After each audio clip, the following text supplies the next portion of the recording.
Welcome student. पहा या व्हिडिओमध्ये आज आपण सुरू करत आहोत वर्ग 9वीचं चॅप्टर नंबर फर्स्ट सेट. तर in this chapter we will discuss what is mean by set. First टर्ममध्ये आपल्याला एकूण 3 चॅप्टर आहेत, फर्स्ट सेकंड आणि third.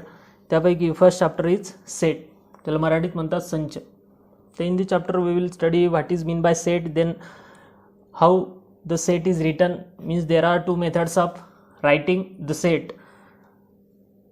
Then we will discuss various operations on set, what is mean by subset, what is mean by complement of set, etc. काही syllabus कमी सुद्धा झालेला आहे. यातला सिलेबस म्हटलं काही एक्झाम्पल कमी झालेत. तर ठीक आहे, फर्स्टली आपण पाहणार what is mean bye sets. तर सेट किंवा संच म्हणजे काय? When more than one object comes together, we called it as a collection, means collection of object. Means when there are more than one object comes together, they form a certain group of object, and we name this group of object, or we give a definite name to such group of object. For example, group of colours in a colour box. Colour box म्हणतो आपण, colour box ज्यामध्ये वेगवेगळ्या colours च्या bottles असतात किंवा मग रंगकांड्या. किंवा book of sets, जसं वर्ग 9वीसाठी वेगवेगळ्या विषयाच्या सर्व पुस्तकांचा संच केला आपण, तर ते झालं एक पुस्तकांचं कलेक्शन. जसं collection of books in library असते, लायब्ररीमध्ये हजारो पुस्तक एकत्र येतात म्हणजेच असतात, तर तो झाला त्या collection of books. Similarly collection of numbers लिहू शकतो आपण, कलेक्शन ऑफ व्हेरियस ऑब्जेक्ट. मग असे तर खूप सारे कलेक्शन आपल्या सभोवताली आहेत. तुमच्या आजूबाजूला सुद्धा खूप सारे कलेक्शन्स आहेत ज्यामध्ये खूप सारे ऑब्जेक्ट एकत्र येऊन तयार झालेला तो ग्रुप. मग कोणत्या कलेक्शनला सेट म्हणायचं आणि कोणत्या कलेक्शनला सेट नाही म्हणायचं हे येणं महत्त्वाचं आहे. Then which collection is said to be a set. For that पाहता या ठिकाणी मी काही कलेक्शन्स लिहितो. Let us take some example of collection and then we will decide whether they are set or not. There are certain condition which the given collection must satisfy so that it will become a set. Firstly, example number first is collection of days in week. Second collection is the collection of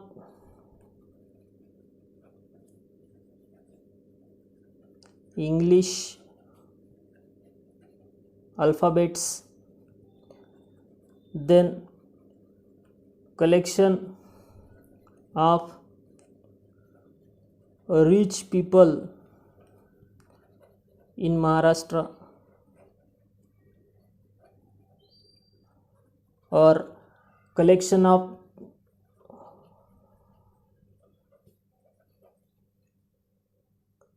first 10 natural numbers, collection of happy student in class, give a collection of happy students in class. Then collection of colors in rainbow. ठीक है. So these are the 6 collection and we have to find the differences among them. हे collection आहेत. जर या collections पैकी काही collection काही विशिष्ट आहेत ते तुम्हाला ओळखायचे आहेत. For example first is collection of days in a week, म्हणजे एका हप्त्यामध्ये असणाऱ्या सर्व दिवसांचा संच. तर in this collection we can determine, we can decide, और we can set, we can determine each element distinctly and each element is different from other, means in this collection we can exactly tell which elements belong to this collection. We know that there are 7 days in a week, from Sunday to Saturday, and except these 7 days there is no any 8 day which belongs to this collection. Means या collection मधले सगळे जे घटक आहेत ते आपण distinctly सांगू शकतो, एक्झॅक्टली सांगू शकतो, क्लिअरली सांगू शकतो. And each element is differ from other. प्रत्येक एलिमेंट हा दुसऱ्यापेक्षा वेगळा आहे. आणि such collection of object is called as set. पण आता सेट म्हणजे काय? मग सेटची डेफिनेशन आपण समोर बघणार. तर सध्या तर आपण कलेक्शनच बघूया. तर यातले सर्व एलिमेंट आपण इझिली सांगू शकतो. Then collection of English alphabets. ते इंग्लिश अल्फाबेट्स, इंग्रजी मुळाक्षर, सर्व इंग्लिश अल्फाबेट्स माहिती आहेत तुम्हाला. ईच अँड एव्हरी, जसं 26 अल्फाबेट्स आहेत ए पासून झेडपर्यंत. ते कोणते आहेत, किती आहेत, काउंटेबल पण आहेत, मोजता पण येतात, आणि कोणते आहेत ते पण सांगता येतात. म्हणजे प्रत्येक एलिमेंट, प्रत्येक घटक हा डिफाईन करता येतो. त्यानंतर collection of rich people in Maharashtra. आता हे कलेक्शन थोडंसं वेगळं आहे बघा. Collection of rich people in Maharashtra. महाराष्ट्रामध्ये असलेल्या सर्व श्रीमंत लोकांचा संच किंवा ग्रुप. मग आता रिच पीपल ही जी टर्म आहे, रिच हा शब्द आहे रिलेटिव्ह, म्हणजे सापेक्ष, mean changes from person to person.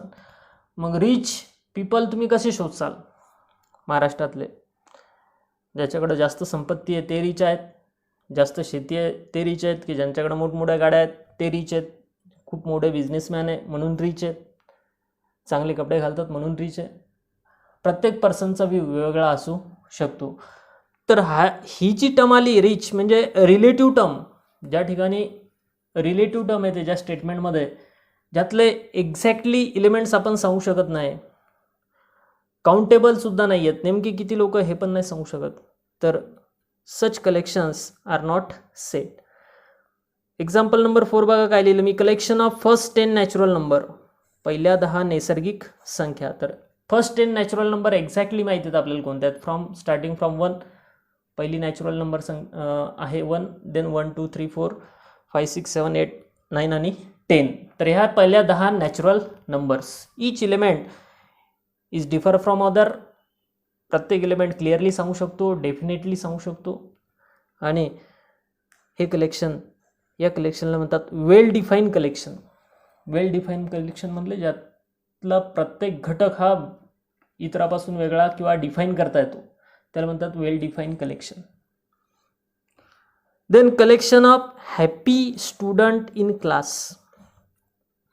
Collection of happy student in class म्हणजेच तुमच्या क्लासमध्ये असलेल्या सर्व हॅपी स्टुडंटचं कलेक्शन. मग हॅपी स्टुडंट म्हणजे नेमकं कोणत्या बाबतीत हॅपी? ही सुद्धा एक रिलेटिव्ह टर्म आहे. कुणाला वाटत असेल की हा पर्टिक्युलर विद्यार्थी हॅपी आहे, दुसऱ्याला वाटत असेल दुसराच आहे, म्हणजे प्रत्येकाचा व्ह्यू वेगळा असू शकतो. त्यासाठी अजून एक एक्झाम्पल सांगतो मी. त्या अगोदर collection of colours in rainbow. आता रेनबोमध्ये असलेल्या कलर्सचा कलेक्शन. तर आपल्याला रेनबोमध्ये असणारे सगळे कलर एक्झॅक्टली माहीत आहेत. All colours means all elements are countable and distinct from each other. प्रत्येक या कलेक्शनमधला प्रत्येक जो घटक आहे तो इतरापासून वेगळा आहे आणि काउंटेबलसुद्धा आहेत सगळे घटक, म्हणजे मोजतासुद्धा येतात. And this is a well define collection. दोनच एक्झाम्पल असे आहेत ज्यामध्ये मी हे 2 वर्ड्स राऊंड केलेले, रिच, हॅपी, किंवा अजून सांगता येईल best fielder in Indian cricket team. इंडियाच्या क्रिकेट टीममधला बेस्ट फिल्डर. तर बेस्ट फिल्डर म्हणजे चांगला क्षेत्ररक्षक. बेस्ट फिल्डर कशाला म्हणता येईल, म्हणजे कोणाला म्हणता येईल? दिस इज ऑल्सो बेस्ट आली म्हणजे रिलेटिव्ह टर्म आहे. It changes from person to person. कोणाला वाटत असेल विराट कोहली चांगला फिल्डर आहे, कोणाला वाटत असेल अजून दुसरा एखादा रवींद्र जडेजा चांगला फिल्डर आहे. प्रत्येकाचा व्ह्यू वेगळा असू शकतो. किती फिल्डर चांगले आहेत हे पण नाही सांगू शकत आणि कोणते फिल्डर चांगले आहेत हे पण नाही सांगू शकत एक्झॅक्टली. तर this is also not well defined collection. जर हे 3 एक्झाम्पल सोडले आपण 3rd, 5th आणि 7th, तर बाकीचे सगळे जे कलेक्शन आहेत त्या कलेक्शनमधले सर्व एलिमेंट्स आपण एक्झॅक्टली सांगू शकतो, मोजू शकतो आणि they are also differ from each other. तर such collections are called as set. Set ही गोष्ट तुमच्यासाठी नवीन आहे, फर्स्ट टाईम तुम्ही शिकत आहात. काही लोकांना, काही विद्यार्थ्यांना अवघड जाते सुरुवातीला. तर अवघड काही नाही आहे, उलट जी गोष्ट नवीन आहे ती जास्त प्रॅक्टिस करून शिकायची असते. तर डेफिनेशन काय सांगा. तर डेफिनेशन लिहिता येईल आपल्याला, a collection of well defined objects, collection of well defined objects in which, थोडासा डेफिनेशनला वेगळ्या प्रकारे लिहितो. Collection of well defined object in which each element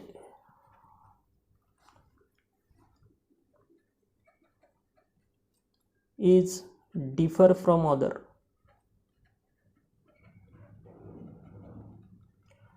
well define collection of object, हे हा शब्द महत्त्वाचा आहे, थोडंसं समजून घ्या. वेल डिफाईन म्हणजेच काय. वेल डिफाईन म्हणजे जे डिफाईन करता येते, जे काउंटेबल आहे, मोजता येते, जी गोष्ट अस्तित्वात आहे किंवा जी गोष्ट आपण एक्झॅक्टली सांगू शकतो कोणती आहे ती आहे वेल डिफाईन.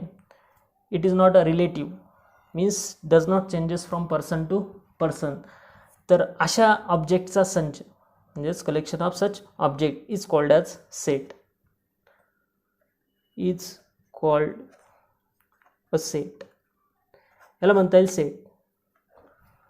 मग कोणते सेट आहे त्यात साईडचा विचार केला तर इन एक्झाम्पल नंबर 1, 2 त्यानंतर 4 and 6 are sets. Collection of days in week, 7 दिवस असतात आणि ते कोणते असतात आपण एक्झॅक्टली सांगू शकतो. Collection of English alphabets, 26 alphabets आहेत आणि ते कोणते ते पण एक्झॅक्टली सांगू शकतो. Collection of first 10 natural number कोणते आहेत एक्झॅक्टली सांगू शकतो. Collection of colours in rainbow, हे सुद्धा 7 असतात, एक्झॅक्टली सांगू शकतो कोणते आहेत. ROYGBIV, Roy G B, red, orange, yellow, green, blue, indigo आणि व्हायलेट, हे 7 कलर्स रेनबोमध्ये असतात. एक्झॅक्टली किती असतात आणि कोणते असतात हे आपण सांगू शकतो या ग्रुपमध्ये. तर such collection are called as set. Collection of rich people in Maharashtra, हे कलेक्शन होणार नाही सेट. कारण काय, कारण रिलेटिव्ह टर्म आहे, एक्झॅक्टली किती पर्सन रिच आहेत किंवा कोणते आहेत हे सांगता येणं शक्य नाही. कलेक्शन ऑफ, हे एक्झाम्पल पहा, हॅपी स्टुडंट इन क्लास, नेमके कोणते स्टुडंट हॅपी आहेत, आनंदी आहेत हे सांगता येणं शक्य नाही. Best fielder in Indian cricket team, ही सुद्धा रिलेटिव्ह टर्म आहे. तर these are the sets and remaining means example number 3, 5 and 7 are not sets. 1 मार्कसाठी असा क्वेश्चन विचारला जातो एक्झाममध्ये की दिलेलं collection determine whether the given collection is set or not, म्हणजे दिलेलं कलेक्शन हे सेट आहे की नाही ते ठरवा. तर तुम्हाला फक्त स्टेटमेंट वाचायचं आणि त्याच्या खाली लिहायचं it is set or it is not a set. For example अजून काही एक्झाम्पल सांगतोय मी, सिंपल एक्झाम्पल सांगतो. कलेक्शन ऑफ प्राईम नंबर्स, तर आपल्याला माहिती आहे प्राईम नंबर्स कोणते येतात. प्राईम नॅचरल नंबर्स घेऊ, म्हणजेच फक्त positive numbers. 1 is neither prime nor composite, पहिला प्राईम नंबर असतो 2, त्यानंतर 3, 5, 7, 11, 13, 17, 19 अप टू इन्फानाइट, हे सर्व प्राईम नंबर आहेत. कोणताही नंबर दिला तर आपण सांगू शकतो तो प्राईम आहे की नाही. आणि जरी यात इन्फानाईट नंबर असतील तरीसुद्धा हा सेट येतो. यात आपल्याला पुढे शिकायचं आहे या टाईपच्या सेटला काय म्हणतात, इन्फानाईट सेट वगैरे. त्यानंतर फॉर एक्झाम्पल अजून एक सांगता येईल, collection of best dancer in Bollywood. आता हे तुमचा थोडासा आवडीचा विषय. बॉलिवूड म्हणजे आपली जी बॉलिवूड इंडस्ट्री आहे त्यामध्ये कोणता हिरो जो बेस्ट डान्सर आहे. आता प्रत्येकाचा वेगवेगळा असू शकतो बेस्ट हा शब्दाला, नाव घ्यायची गरज नाही, पण वेगवेगळे डान्सर चांगले डान्सर आहेत. तर नेमका कोणता डान्सर बेस्ट आहे हे सांगता येणं शक्य नाही. तर खाली लिहायचं it is not a set. हे लिहिता येईल इट इज अ सेट. अजून काही एक्झाम्पल सांगता येईल जसं set of month in year. तर आपल्याला माहिती आहे की एका वर्षामध्ये किती महिने असतात आणि कोणते महिने असतात. एक्झॅक्टली 12 मंथ्स असतात आणि ते कोणते असतात जानेवारी टू डिसेंबर ते पण आपण एक्झॅक्टली सांगू शकतो. तर इट इज अ सेट. तर हा सिम्पल टॉपिक आहे, फक्त आपल्याला सेट ओळखायचा आहे. इंट्रोडक्शन आणि डेफिनेशन फक्त एवढंच पाहायचं होतं या व्हिडिओमध्ये. ठीक आहे.